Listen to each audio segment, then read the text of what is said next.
Olá, hoje estarei apresentando sobre os mecanismos de regulação dos sistemas respiratório e cardiovascular, usando como exemplo os mecanismos em repouso e em atividade. Neste vídeo, estou mostrando o meu cão em estado de repouso e gostariam que vocês prestassem atenção na respiração, que ocorre de maneira mais abdominal, demonstrando a contração diafragmática. Agora, eu estarei medindo os batimentos cardíacos do meu cão pela artéria femoral. A artéria femoral é uma artéria de grande calibre que facilita muito a contagem do pulso. Agora estarei medindo a frequência respiratória com a minha mão, sentindo as inspirações e as expirações e contando cada ciclo. Aqui estão os resultados. A frequência cardíaca deu 72 batimentos por minuto e a frequência respiratória 20 ciclos por minuto. E aqui estão duas tabelas que eu retirei da apostila Fisiologia dos Animais Domésticos, do Dukes, como método de comparação. Agora eu vou explicar os mecanismos da regulação cardiovascular em repouso. Lembrando que eu vou fazer assim: primeiro eu vou explicar a regulação cardiovascular, depois a regulação respiratória e depois vou explicar os dois em conjunto, porque eu acho que vai facilitar muito o entendimento se explicar os dois separados primeiro e depois em conjunto. Primeira coisa que precisamos entender no animal em repouso é que ele tem uma menor exigência metabólica e por isso nós esperamos menores valores da frequência cardíaca e respiratória. Vou começar aqui explicando a ação do sistema nervoso parasimpático no coração e no sistema cardiovascular por inteiro. O parasimpático vai ter uma ação negativa na frequência cardíaca, que chamamos de cronotropismo, e na taxa de condução, que vai ser a quantidade de sinapses que irão chegar ao coração, que chamamos de dromotropismo. Ele vai ter uma ação global, quer dizer que ele vai agir no coração e também nos vasos por todo o corpo. E quando o animal está em repouso, a atividade que está ocorrendo com mais intensidade nele é a digestão. Por isso, o parasimpático vai fazer assim: olha, os órgãos gástricos estão trabalhando muito, então eles precisam do quê? Mais sangue. Então vai ocorrer o quê? Uma vasodilatação nas arteríolas que chegam nos órgãos gástricos para o quê? Nutrir esses órgãos e manter eles funcionando. E como o animal está em repouso, ele está lá paradinho, quietinho, o músculo não está exigindo muito. Então vai ocorrer a vasoconstrição das arteríolas que chegam aos músculos, porque justamente eles não estão com uma taxa metabólica tão alta como está os órgãos gástricos. E aqui para lembrar que o principal neurotransmissor do sistema nervoso autônomo parasimpático é a acetilcolina. E agora eu vou explicar os nodos. Os nodos são conjuntos de neurônios que estão no coração. Os principais são o nodo sinoatrial e o nodo atrioventricular. Ele vai ter uma ação intrínseca, que é uma ação local, ele vai agir só no coração, não age nos vasos.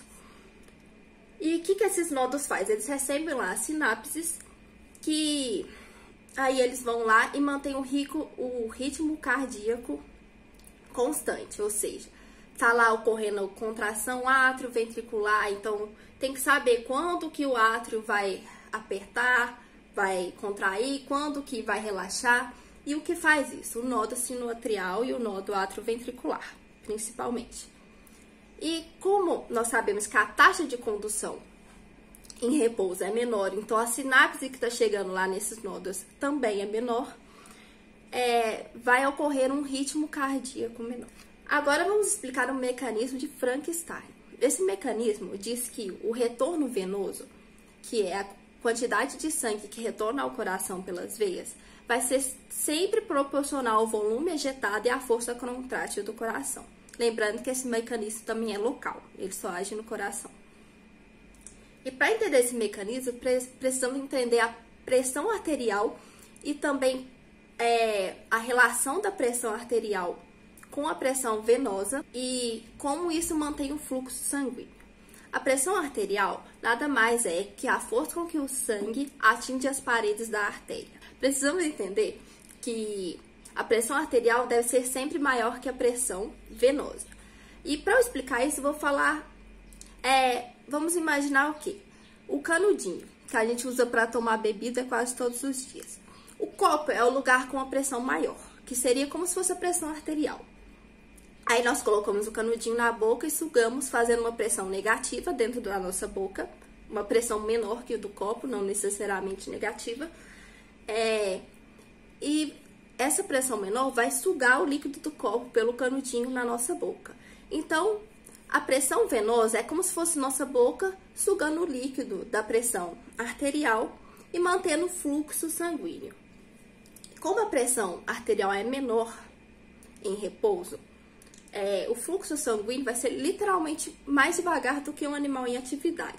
Então, o retorno nervoso que teremos, retorno venoso que teremos, vai ser um retorno menor. Então, o volume e a força que o coração bate é menor. Então, o volume que chega, a força que a pressão faz, isso tudo mantém o mecanismo de Frank-Starling e mantém constante essa pressão em repouso.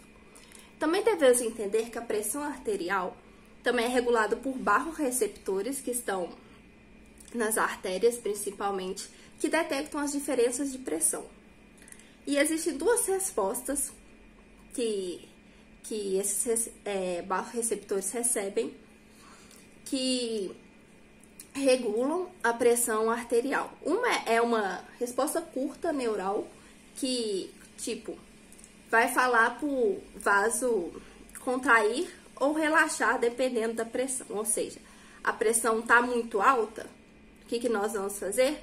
Vamos relaxar. A pressão está muito baixa, o que nós vamos fazer? Contrair, para aumentar a pressão. E tem uma resposta longa, hormonal, só que essa eu vou explicar depois, quando a gente estiver falando do mecanismo em atividade, porque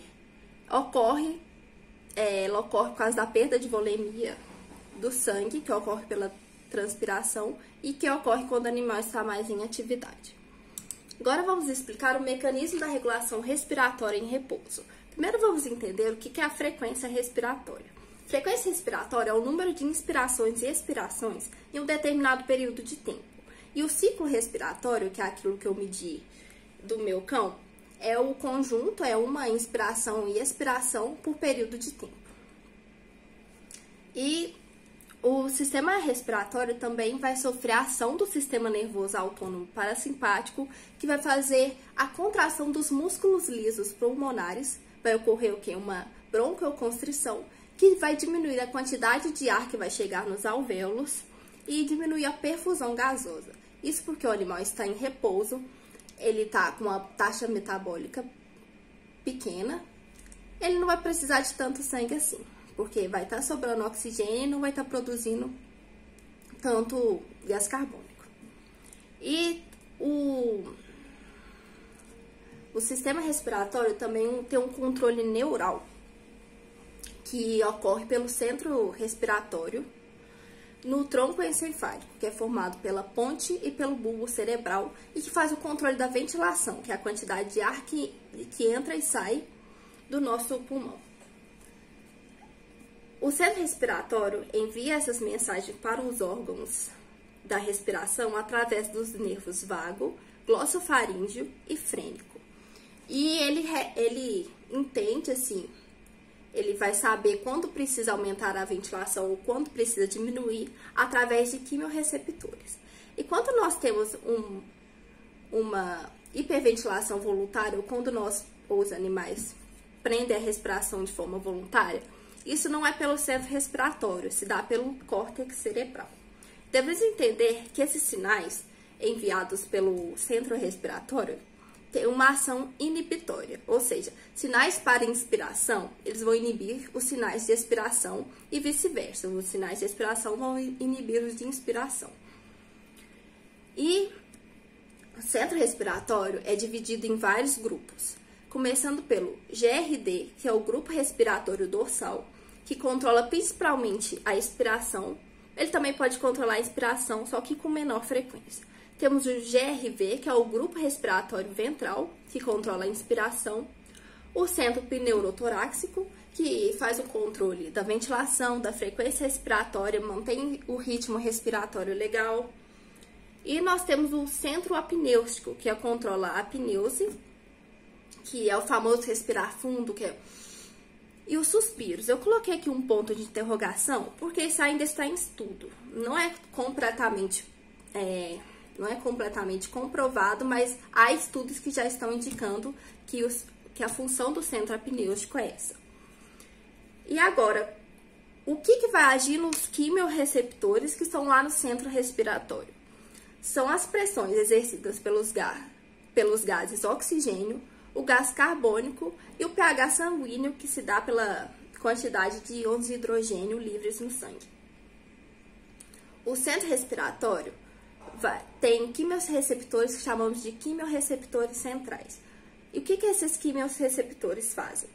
É quando tem muito oxigênio no sangue, a gente não vai precisar, os animais, né, no caso, não vai precisar respirar tanto assim, porque tá sobrando oxigênio. E o que o centro respiratório vai falar, então, para os órgãos respiratórios? Não precisa aumentar a frequência, estamos ok de oxigênio. E quando tem pouco CO2, que é no caso do animal em repouso, não tá tendo muito metabolismo, não tá produzindo muito CO2, o centro respiratório também vai falar assim, ó, tá ok, não precisa aumentar a frequência, não precisamos expelir tanto CO2 assim. E o pH sanguíneo, quando está em repouso, ele tende a não se tornar ácido, ou ele não se torna ácido, e que o centro respiratório vai falar assim, ó, também estamos ok, não precisa aumentar a respiração. Só que também há quimiorreceptores periféricos, como no nosso músculo, nos outros órgãos que estão distantes do centro respiratório, que vai identificar se tem um aumento do pH, se tem uma falta do CO2 ou se tem muito CO2, e também vai avisar o centro respiratório e falar assim, ó, aumenta, diminui. Mas como é o caso do repouso, o centro respiratório vai diminuir essa frequência. Agora, passando aqui, no pulmão também tem mecanorreceptores que vão sentir quando a gente distende, quando a gente inspira, o pulmão distende, e também o relaxamento pulmonar. Também temos os reflexos de Erddig-Breuer, que é quando a gente está inspirando, a gente vai sentir que encheu. E esse reflexo vai impedir que você encha além do necessário, vai impedir a hiperinflação pulmonar. Então, é para isso que serve o reflexo do Erddig-Breuer. E os barroreceptores arteriais, que a gente falou neles lá na regulação cardiovascular, eles também influenciam na respiração, porque no caso do animal em repouso, a pressão arterial está baixa, não tem muito sangue circulando, então não está chegando muito oxigênio nos órgãos, não está produzindo muito CO2, então esses barroreceptores também vão chegar lá no centro respiratório e falar, tá ok, não precisa aumentar essa frequência respiratória.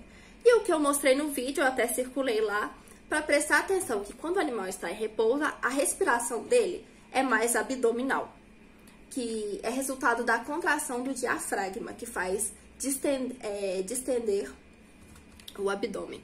Agora vou levar meus animais para um passeio para mostrar a diferença entre as respostas do corpo no estado de repouso e no estado ativo. Aqui podemos ver que o animal se tornou ofegante após o exercício. Se olharmos para a área circulada, poderemos observar a respiração torácica. Agora vou medir novamente a frequência cardíaca e respiratória do meu animal e também pude notar que ele estava mais quente ao toque. Após o passeio, eu medi de novo a frequência cardíaca e respiratória dos meus animais e obtive a frequência cardíaca de 250 batimentos por minuto e a frequência respiratória de 115 ciclos por minuto. Para a comparação da frequência cardíaca, eu estou usando a mesma tabela que eu peguei do livro Fisiologia dos Animais Domésticos, mas como eu não encontrei uma tabela que mostrasse a frequência respiratória após o exercício, eu fiz uma pesquisa e consegui os valores num site de um hospital veterinário americano, que é esse que eu coloquei na fonte, que diz que o valor esperado da frequência respiratória para cães após o exercício é de 100 a 355 ciclos por minuto. E aqui vemos que a frequência cardíaca do meu cão deu menor que a frequência esperada do Dux. Porém, o Dux não deixou claro qual era a idade dos animais, das raças e também o peso do animal, o tamanho do animal que ele usou para essa pesquisa da atividade. Portanto, podem ocorrer essas divergências, mas não necessariamente quer dizer que há um problema com o animal. Apenas existem vários fatores que podem fazer que esses valores alterem sem necessariamente ser uma patologia. Agora, vamos falar dos mecanismos da regulação cardiovascular em atividade. Agora, o animal em atividade vai ter uma maior exigência metabólica. Então, precisaremos de valores maiores, esperamos valores maiores de frequência cardíaca e respiratória. Agora, teremos um controle pelo sistema nervoso autônomo simpático, que vai fazer o quê? É o contrário do parasimpático. Ele vai fazer uma vasodilatação muscular, ou seja, o músculo está trabalhando e o músculo é um órgão que exige muita energia quando está em atividade. Então, vai ter aquela vasodilatação para chegar muito sangue para os músculos e aquela vasoconstrição dos órgãos gástricos.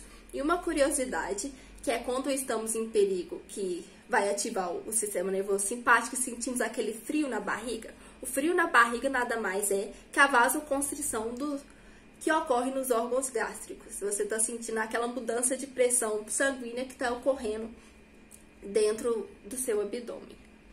E agora temos a ação do neurotransmissor a noradrenalina. A vasodilatação muscular dos vasos musculares leva também ao aumento de temperatura. Por isso que eu falei no vídeo que eu estava sentindo o meu animal mais quente. É por causa da vasodilatação muscular. E o sistema nervoso autônomo simpático vai ter a ação positiva na frequência cardíaca, na condução, que é o número de sinapses, já expliquei, na força contrátil, que vamos chamar de inotropismo, e na excitabilidade, que vamos chamar de batimotropismo. E aqui também tem o funcionamento do mecanismo de Frankenstein. Só que agora nós sabemos que a pressão arterial está maior. Então, o que vamos ter? Um retorno venoso maior, que vai resultar num maior volume de sangue saindo do coração e uma maior força. E essa maior força mantém a pressão arterial forte. E agora o que eu fiquei devendo é a explicação da regulação arterial pelo sistema longo, que é um sistema hormonal, que ocorre pelo sistema renina-angiotensina-aldosterona. Tudo começa quando o animal transpira, ele começa a perder líquido e, consequentemente, ele perde a volemia do sangue. E essa volemia vai fazer com que a pressão arterial abaixe. E quando estamos em atividade, precisamos de uma pressão arterial alta. Então, o rim vai fazer o quê? O rim vai produzir a renina, que é um hormônio que vai se transformar na angiotensina e que vai se transformar na aldosterona, que é a forma ativa, que vai lá no rim, novamente, vai voltar para o rim e vai falar assim, ó, rim, estamos perdendo líquido, estamos perdendo volume. E o que o rim vai fazer? Já sei o que eu vou fazer, vou reabsorver a água. Então, com essa reabsorção de água dos rins, vai fazer com que a volemia do sangue volte ao normal e que a pressão arterial também volte ao normal. E agora, os mecanismos da regulação respiratória em atividade. Temos a ação também do sistema nervoso autônomo simpático, que vai fazer o que? A bronquiodilatação, vai aumentar a quantidade de ar que chega nos alvéolos e vai aumentar a perfusão gasosa. Também temos o controle neural, que já sabemos que é pelo centro respiratório, que vai falar assim, ó, opa, agora tá gastando mais oxigênio, tá produzindo mais CO2, ou seja, tá aumentando o nível da pressão do CO2, tá diminuindo o oxigênio. Então, o quimioreceptor vai falar o quê? Vamos aumentar essa frequência cardíaca para a gente manter tudo ok.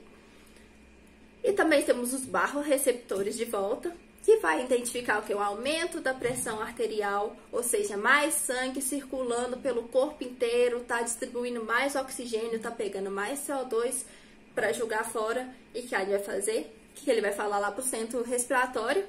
Aumenta a frequência respiratória. E uma coisa muito importante, principalmente para os cães, que é um animal que não transpira, igual nós humanos, ou o cavalo, que também é um animal que transpira muito, é a termorregulação através do sistema respiratório. Como isso ocorre? O ar que vão respirar é um ar frio. comparado com o ar que está dentro do corpo.